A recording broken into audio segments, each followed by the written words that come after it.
Russia and slavery, the forgotten history from empire to emancipation.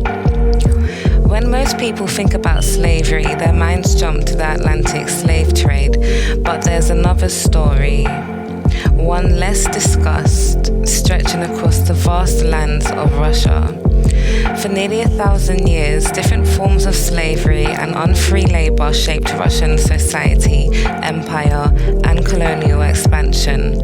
Today we'll uncover that history, from the medieval slave routes to the 1861 emancipation and beyond.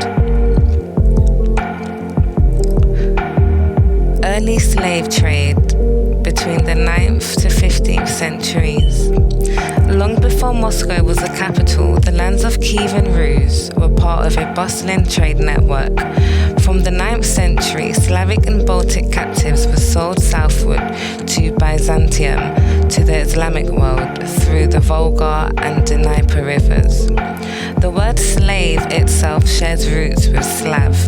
These were not yet racialized systems, but they were large-scale human trafficking routes, and they connected Eastern Europe to the global slave markets of their time. Muscovy's rise, 15th to 17th centuries. As Muscovy rose to power, it inherited both this legacy and the need for cheaper labor. The state used prisoners of war, household slaves, and servants bound to noble estates. Gradually, these systems hardened into serfdom, peasants legally tied to landowners and forbidden to leave. By the 1600s, freedom in rural Russia was vanishing. Siberian and colonial expansion. In the east, Muscovy's expansion into Siberia created new forms of coercion. Indigenous peoples were forced to pay tribute in furs, known as yasak, and often taken as hostages or laborers. These weren't officially called slaves, but for many, they were slaves in all but name. Russia's empire expanded through conquest and extraction, and people were part of what was extracted. Alaska and the Russian-American Company.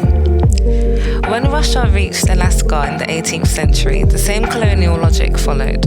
The Russian-American Company, chasing sea otters and profits, forced Aleut and Unangan people into dangerous hunts. Villages were raided, families taken hostage.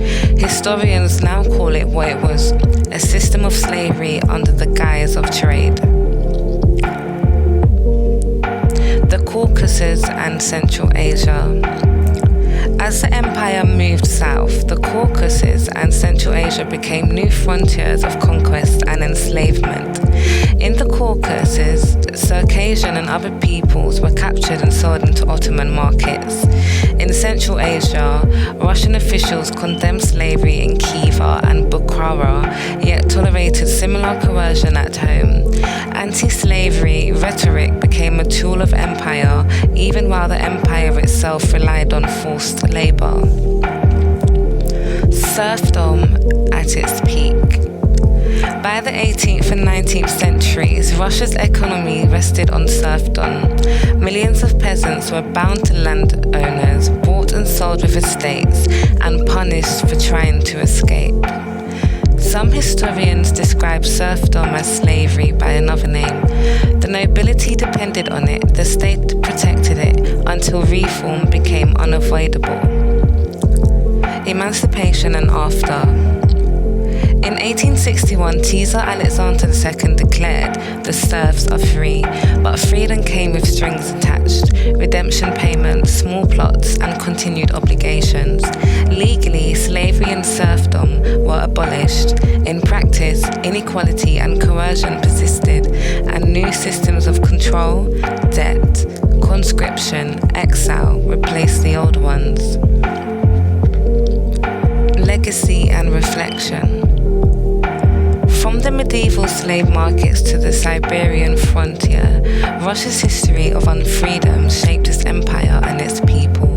Even after abolition, echoes of these systems lived on in forced labor camps, deportations, and the Gulag.